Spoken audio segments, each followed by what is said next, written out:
पाठ 2 पादुका पूजन।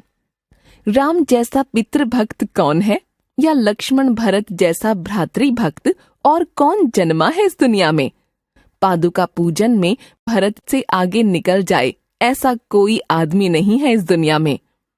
विधान बाबू के घर पादुका पूजन देख कोई इस तरह की बात सोचता है तो कोई हंसता भी है।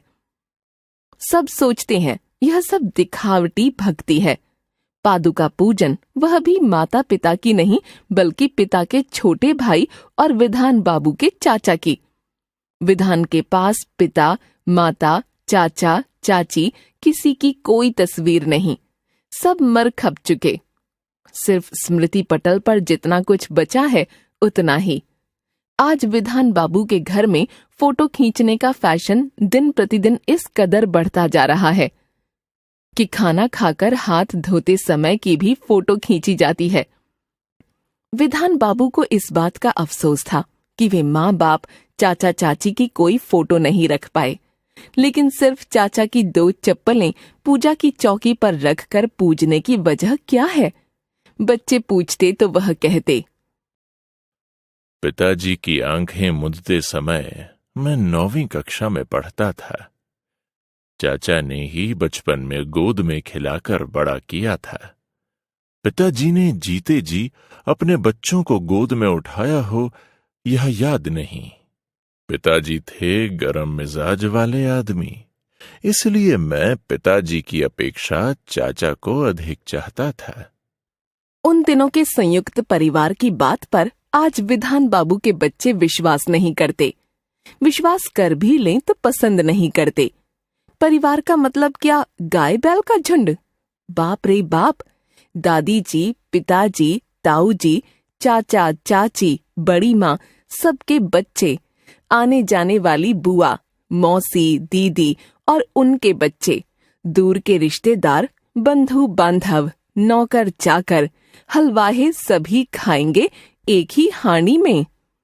इसका मतलब दिन रात चूल्हा जलता रहेगा, शादी विवाह की तरह। किस तरह इतने लोग इकट्ठे रह लेते हैं, जिनकी अपनी कोई इच्छा, आग्रह, पसंद, यहाँ तक कि कोई खाद्य रुचि तक नहीं होती। विधान ने देखा है अपने पिता को, बहुत कड़े मिजाज, कर्मठ, कचहरी के काम से जब कटक जाते कंदरपुर का नामी रसगुल्ला एक हांडी ले आते बच्चों के लिए। चाचा पिताजी की तरह बुद्धिमान और कमेरे नहीं थे। जिस काम में भी हाथ डालते वह डूब जाता। पिताजी का काफी पैसा डूब गया चाचा के हाथों। चाचा निकम्मे साबित हुए। चाचा का काम था खेती बाड़ी संभालना। संयुक्त परिवार था, कोई एक निकम्मा हो भी जाए तो भूखा नहीं रहता था। किंतु विधान ने चाचा को कभी निकम्मा नहीं समझा। चाचा जितना काम करते हैं संभवतः घर में उतना काम और कोई नहीं करता। चाची के जिम्मे चूल्हा चौका है। उनके जीवन का सारा समय बीत गया रसोई घर में। खा पीकर चौका बर्तन समेटते समेटते आधी रात हो जाती।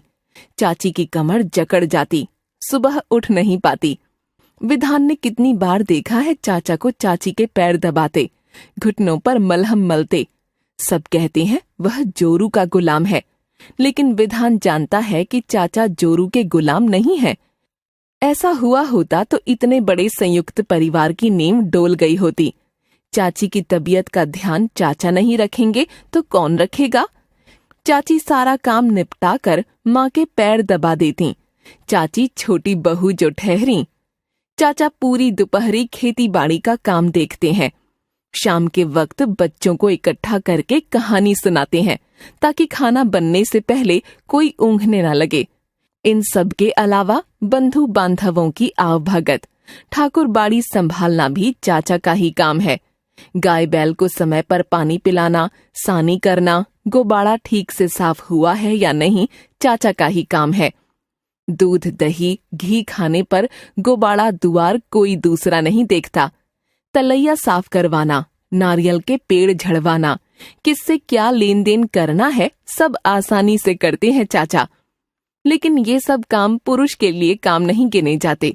जिस काम से 2 पैसे न मिले उसे भला काम में कौन गिनता है। ये सब औरतों के काम है, इसलिए चाचा के काम किसी यश के रूप में नहीं गिने जाते। लेकिन सभी इतना जानते थे कि पिताजी घर के मुखिया हैं और चाचा वयस्क आश्रित। घर में यदि पिताजी और चाचा का चूल्हा चौका और जमीन जायदाद अलग हो जाए तो चाचा के हिस्से से जितनी आय आमदनी होती, पिताजी के हिस्से की जमीन से उतनी नहीं होती। उसके बावजूद चाचा जी हजूरी करते, पर इससे चाचा के मन में कोई दुख नहीं था, पिताजी के मन में पाप नहीं था। यह भी संयुक्त परिवार का नियम है। चाचा बच्चों को खूब चाहते थे, वे बच्चों के सारे उलाहने सह जाते।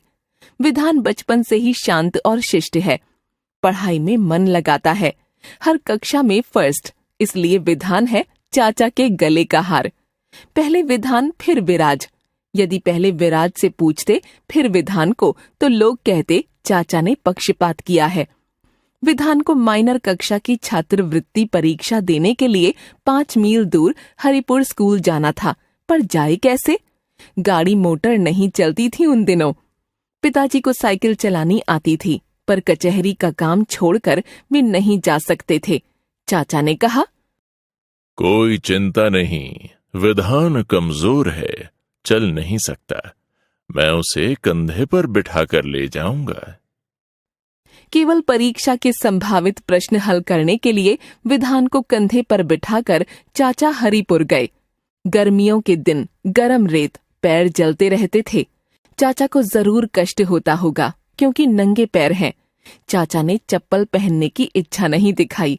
चाचा के लिए एक जोड़ी चप्पल न खरीद पाने जैसी हालत नहीं थी घर की, किंतु किसी के दिमाग में यह बात घुसी ही नहीं। घुसती भी क्यों? चाचा कोई कारोबार करने वाले कमाऊ आदमी नहीं थे। 4 लोगों के बीच उठना बैठना तो होता नहीं, फिर क्यों पहनते चप्पल?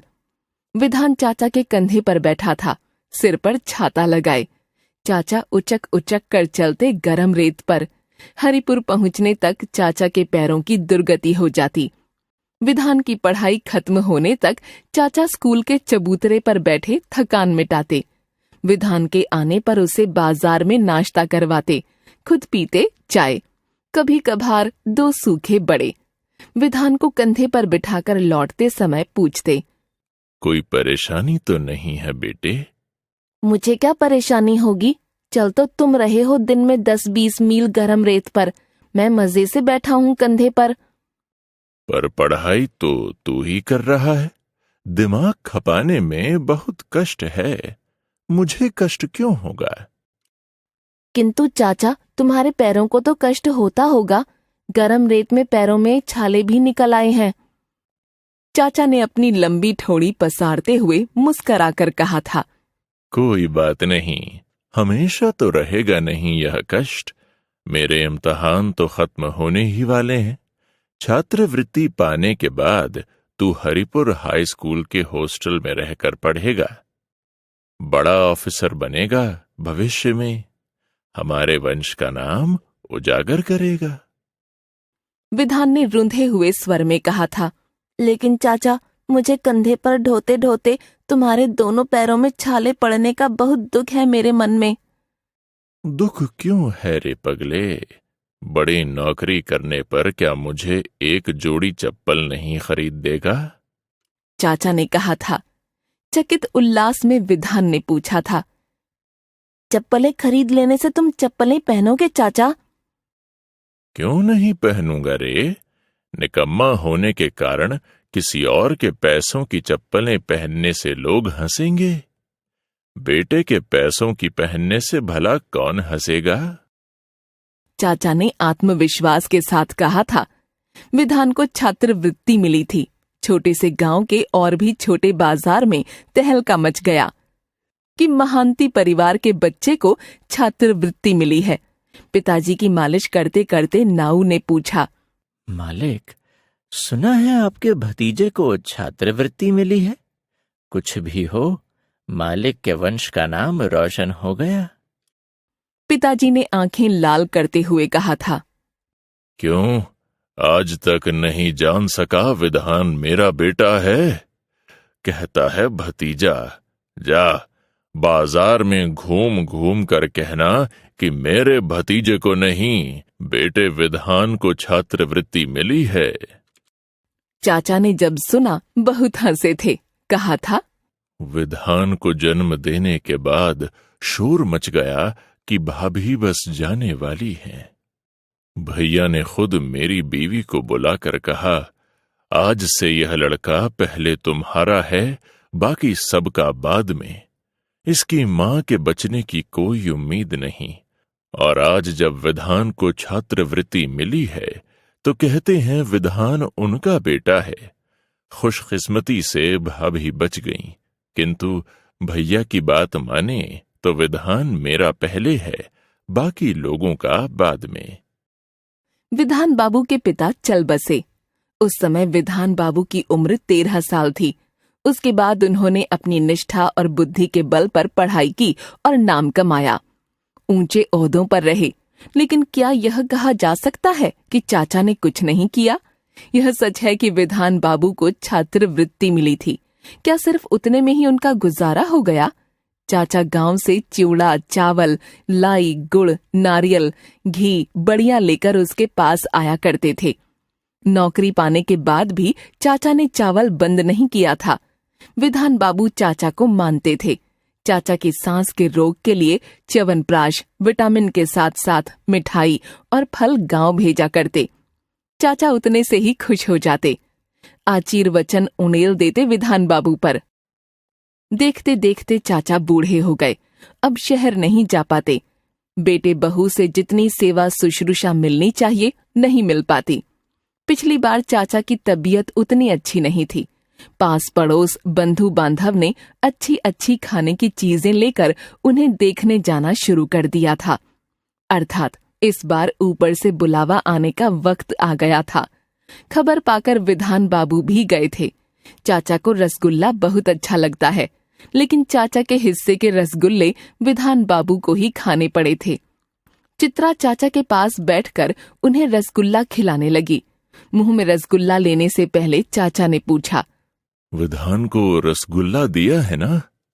मानो विधान बाबू अब भी बच्चे हों। विधान बाबू की आंखें भर आईं।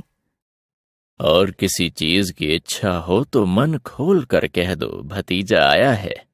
पैसों का अभाव नहीं, जो भी कहोगे झट से ले आएंगे।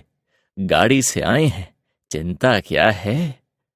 टोले पड़ोस के लोग पूछ रहे थे बुढ़ऊ से। चाचा की अधधंसी आंखों के कोनों से कीचड़ मिले आंसू निकल आए। कांपते स्वर में कहा, विधान मेरा भतीजा नहीं, बेटा है, मेरा बेटा। चलो अब बताओ, क्या है तुम्हारी इच्छा? किसी ने पूछा। इच्छा? हाँ, बहुत दिनों से एक इच्छा थी, एक जोड़ी चप्पल पहनने की। भैया जैसा मैं नहीं बन सकता, पर उनकी तरह की एक जोड़ी चप्पल पहनकर चलना चाहता था। विधान बाबू ने कहा था, बचपन की बात है, शायद भूल गया, वरना क्या वह मामूली चप्पलें नहीं खरीद सकता था? अब क्या करूंगा? पैर फूल कर इतने मोटे हो चुके हैं, अब चप्पल नहीं घुसेगी। संभव है सूजन कम हो जाए, वैद्य ने तो कहा है। चाचा की बातें सुनकर विधान बाबू का मन भीतर से कचोट गया। सचमुच वे चाचा के पूरे जीवन काल में उनके लिए एक जोड़ी मामूली चप्पल तक नहीं खरीद सके। उसी दिन चाचा के लिए एक जोड़ी चप्पल भी खरीद लाए। ईश्वर चाहेंगे तो पैरों की सूजन कम हो जाएगी। कम से कम एक बार तो चप्पलें डाल ही लेंगे चाचा पैरों में। चाचा के पैरों की सूजन सचमुच कम हो गई। चाचा खुश हो रहे थे अपने झुर्रीदार पैरों को देखकर। विधान बाबू को चाचा के पैरों में चप्पलें पहनाते देख शरारती नाती नतनी खिलखिलाकर हंसने लगे। चाचा चल बसे। चप्पलों की जोड़ी वहीं रखी थी पैरों के पास।